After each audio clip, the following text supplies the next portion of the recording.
مذہب کعبہ کی قسم کھا کے کہہ رہا ہوں، صدیق اکبر کا عقیدہ صحیح ہے جو ہمارا عقیدہ ہے، عمر فاروق کا عقیدہ صحیح ہے جو ہمارا عقیدہ ہے، عثمان غنی کا عقیدہ صحیح ہے جو ہمارا عقیدہ ہے.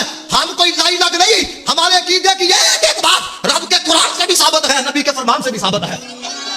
چلیں جی دیکھ لیتے ہیں کہ صدیق اکبر کا وہی عقیدہ ہے جو آپ کا عقیدہ ہے. یہ آپ کی اسکرین پر شو ہو رہی ہے صحیح بخاری حدیث نمبر 3668.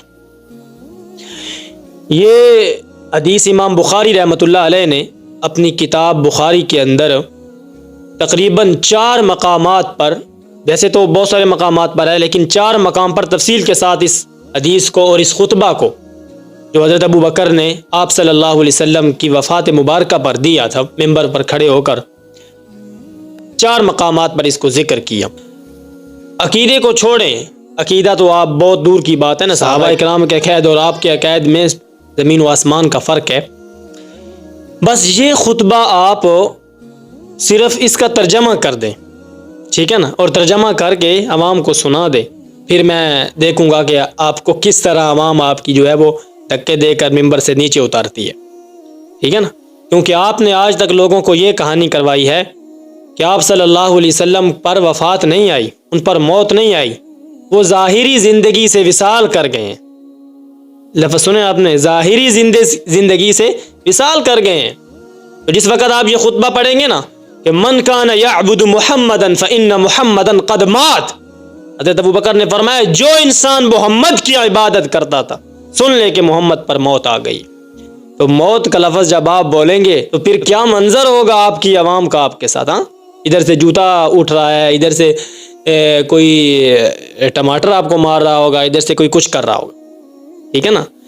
تو یہ ہے حضرت ابو بکر کا عقیدہ کہ محمد صلی اللہ علیہ وسلم اس دنیا سے چلے گئے، لیکن آپ کی کتابوں میں یہ لکھا ہوا، میں یہ نہیں کہتا کہ کس نے لکھا ہے، یہ بات درست نہیں ہے، لکھا ہوا ہے کہ واللہ زندہ ہے تو، اللہ کی قسم تو زندہ ہے. اور عقیدہ ہے کہ دنیاوی زندگی کے ساتھ زندہ ہے، اخروی زندگی پر تو سب اتفاق ہے نا، دنیاوی زندگی کے ساتھ زندہ ہے.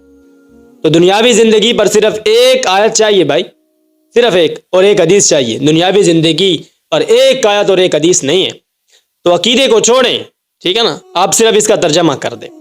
دوسرے نمبر پر اسکرین پر سورۃ آل عمران آیت نمبر 144 شو ہو رہی ہے. یہ وہی آیت ہے جو اس خطبے میں حضرت ابو بکر نے پڑھی تھی. ما محمد الا رسول قد خلت من قبلہ الرسل افئن مات او قتل انقلبتم، سوائے اس کے نہیں، محمد صلی اللہ علیہ وسلم تو اللہ کے رسول ہے، اگر یہ ان پر موت آ جائے تو کیا تم الٹے قدم پھر جاؤ گے؟ اس سے پہلے کئی رسول نہیں گزر چکے؟ تو یہ اس کا صرف ترجمہ کر دیں، اور کوئی بڑا آپ سے بڑی توقع نہیں کرتا ہوں میں. اسکرین پر شو ہو رہی ہوگی سورۃ الانبیاء کی آیت، اس میں لفظ آتے ہیں افئن مت، اگر آپ پر موت آ جائے، ترجمہ کر دیں، اور کوئی آپ سے بڑی ڈیمانڈ نہیں ہے. اسکرین پر شو ہو رہی ہوگی سورۃ زمر کی آیت انک میت وانہم میتون، اے پیغمبر آپ پر بھی موت آنی ہے اور ان کافروں پر بھی موت آنی. تو عقائد کو چھوڑیں، عقائد تو بہت بڑی بات ہوتی ہے، صرف ترجمہ، لفظی ترجمہ کر دیں، اور کچھ نہیں چاہیے آپ سے. چلیں جی آگے چلیں، آگے کیا کہتے ہیں. عمر فاروق کا عقیدہ صحیح ہے جو ہمارا عقیدہ ہے، عثمان غنی کا عقیدہ صحیح ہے جو ہمارا عقیدہ ہے. عمر فاروق کا عقیدہ وہی ہے جو ہمارا عقیدہ ہے. عمر فاروق کا عقیدہ وہ ہے جو بخاری میں لکھا ہوا ہے، آپ کی اسکرین پر حدیث شو ہو رہی ہوگی. حضرت فاروق اعظم رضی اللہ تعالیٰ عنہ جب طواف کر رہے تھے نا خانہ کعبہ کا، تو حجر اسود کے پاس آ کر اس کو اشارہ کرتے ہیں اور کہتے ہیں اے حجر اسود، سوائے اس کے نہیں، صرف تو ایک پتھر ہی ہے، تو نہ نفع دے سکتا ہے نہ نقصان دے سکتا ہے، خدا کی قسم میں تجھے کبھی نہ چومتا اگر میرے محمد نے تجھے نہ چوما ہوتا. تو یہ کیا کہتے ہیں؟ یہ کہتے ہیں کہ جو پیر حضرات یہ کہتے ہیں کہ فلاں قبر پر جاؤ، اس پر ماتھا ٹیکو اور وہاں سے پتھر لے آؤ، برکت دیتا ہے، نفع دیتا ہے، نقصان دیتا ہے، ٹھیک ہے نا. تو عمر فاروق کے عقیدے کی بات نہ کرو، وہ تو بڑے سخت تھے. شکل بدل لیا بدل لئی، گڈی بدل لیا بدل لئی، مکان بدل لئی بدل لئی، پر عقیدہ نہ بدلی. اے عقیدہ قبر چ بھی کام آنا ہے، عقیدہ حشر چ بھی کام آنا ہے. عقیدہ قبر میں بھی کام آنا ہے، حشر میں بھی کام آنا ہے، بالکل آنا ہے جی. عقیدے کے سوا تو کوئی چارہ نہیں ہے. ذرا ملاحظہ کریں جی عقیدے کیا ہیں ان کے، یہ تھوڑا سا ملاحظہ کریں ان کے عقیدے ہیں کیا. غوث پاک فرماتے ہیں لوگوں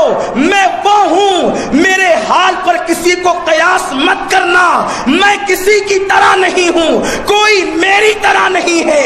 اللہ نے فرمایا انی عالم و مالا تعلمون، عالم و مالا تعلمون کا راز عبد القادر جیلانی ہے۔ فرماتے ہیں میں اللہ کے رازوں میں سے ایک راز ہوں، میں اللہ کے رازوں میں سے ایک راز ہوں۔ غوث پاک ارشاد فرماتے ہیں، علامت آپ کی مشہور ہے کہ 12 برس کی ڈوبی ہوئی برات کو آپ نے زندہ کر کے پار لگایا۔ کتنے برس کی ڈوبی ہوئی برات؟ اونچی کہیے گا۔ اس کتاب میں موجود واقعہ، آپ کے پاس ایک مائی آئی، ایک خاتون آئی، اس کا بچہ آپ کے مدرسے میں پڑھتا تھا۔ غوث پاک مرغا کھا رہے تھے لیکن آپ ہڈیاں نہیں توڑ رہے تھے، ہڈیاں الگ رکھ رہے تھے۔ وہ عورت دیکھ رہی تھی، اس کا بچہ دال کھا رہا تھا، غوث پاک مرغا کھا رہے ہیں۔ ماں تھی، نہیں چپ رہ سکی، بول پڑی، میرے بچے کو دال کھلا رہے ہو، خود مرغا کھا رہے ہو،